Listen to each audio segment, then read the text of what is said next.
grew up hearing stories about mirrors and how they can trap spirits. My grandma always warned me that when someone dies, you should cover all the mirrors in the house so their soul doesn't get stuck in the glass. I used to think it was just some old superstition, something passed down from her generation. But a few years ago, something happened that made me think twice. It was right after I moved into my first apartment. It was a small place, nothing fancy, but the bathroom had this huge, old mirror above the sink, the kind you can tell had been there forever. I didn't pay much attention to it at first, but after a few weeks, weird things started happening. It started small. I'd be brushing my teeth or washing my face, and sometimes I'd swear my reflection wasn't quite right, like it was delayed or doing something slightly off. But when I looked again, everything seemed normal. I figured it was just me being tired. But then, one night, things took a turn. I was getting ready for bed, doing the usual routine, when I noticed something move in the mirror behind me. It was just a quick flicker, like a shadow passing by. My heart skipped a beat, but when I turned around, the bathroom was empty. I chalked it up to my imagination and went back to what I was doing. But then, as I glanced back at the mirror, my reflection wasn't acting right. I was standing still, but the reflection, it smiled. And not just a regular smile. It was a twisted, wide grin that didn't belong on my face. My body froze. I couldn't look away.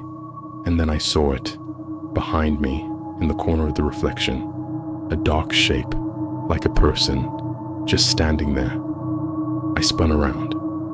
Nothing. The bathroom was completely empty. But when I looked back at the mirror, the shadow was still there, staring at me through the reflection. My reflection, though, was normal again, like nothing had happened. I didn't sleep in my bedroom that night. I couldn't. I grabbed my blankets and crashed on the couch. The next morning, I went back to the bathroom to see if it was just a nightmare, but everything looked normal again. Still, I couldn't shake the feeling that something was wrong with that mirror. A few days later, I was talking to my neighbor, an older lady who had lived in the building for decades. She mentioned something about the previous tenant, an elderly man who had passed away in the apartment. Apparently, he had died in the bathroom, and no one found him for days. I didn't need to hear any more. That same day, I covered the mirror with an old sheet and got rid of it the next chance I had.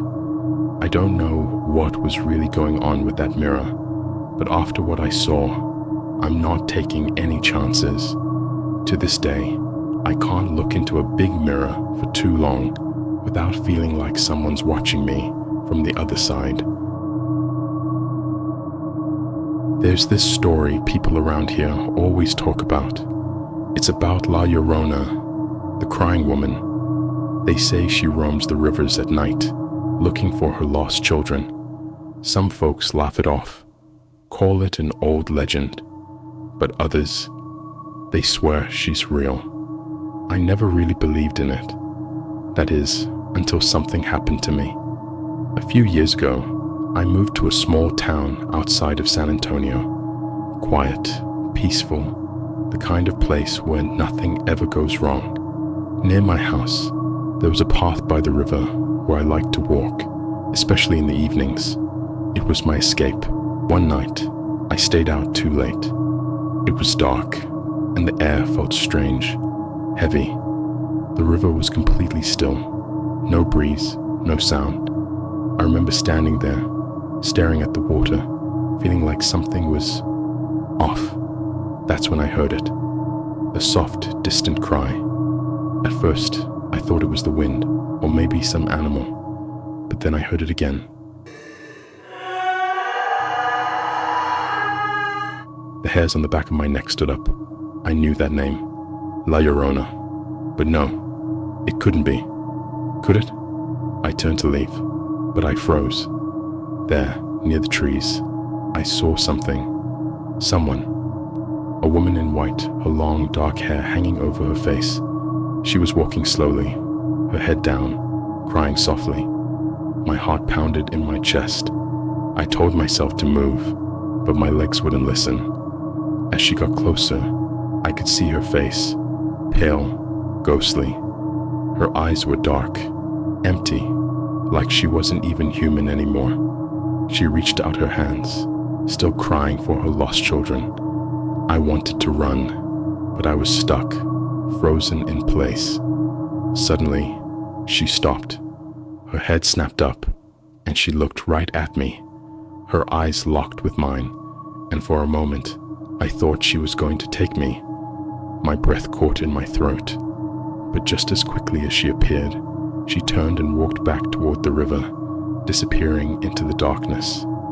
I didn't waste another second.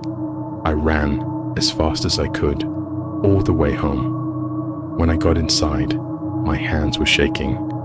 My mom saw me and asked what happened. I stammered, trying to get the words out.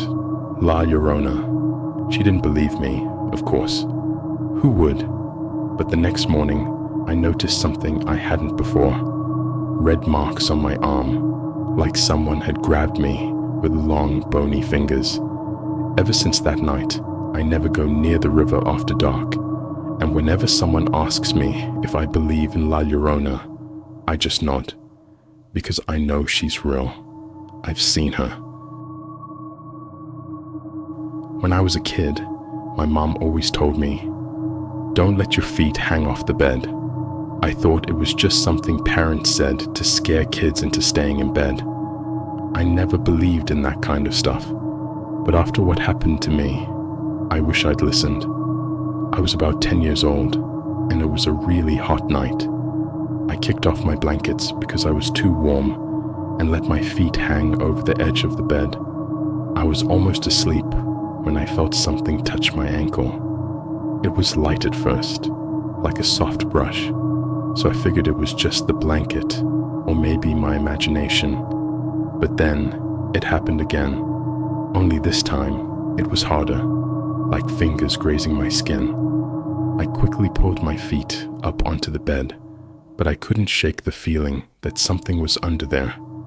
I tried telling myself it was nothing, that I was just being paranoid. Then it happened. I felt a cold hand grab my ankle. It wasn't a light touch anymore. It had a grip, like something was trying to pull me off the bed. I froze. I was too scared to scream, too scared to move. I just stayed still, hoping it would let go. But the hand started pulling, slowly at first, but with more force, like it was trying to drag me under the bed. I panicked, kicked as hard as I could, and finally broke free. I scrambled to the top of the bed, pulling the covers up over my head like they could somehow protect me. I stayed like that for the rest of the night, shaking. I didn't dare look over the side of the bed again. When morning came, I tried to tell myself it was just a nightmare. But when I got out of bed, I saw something that made my stomach drop. 4 long scratches in the floorboards, right where my feet had been hanging. I never let my feet hang off the bed again after that.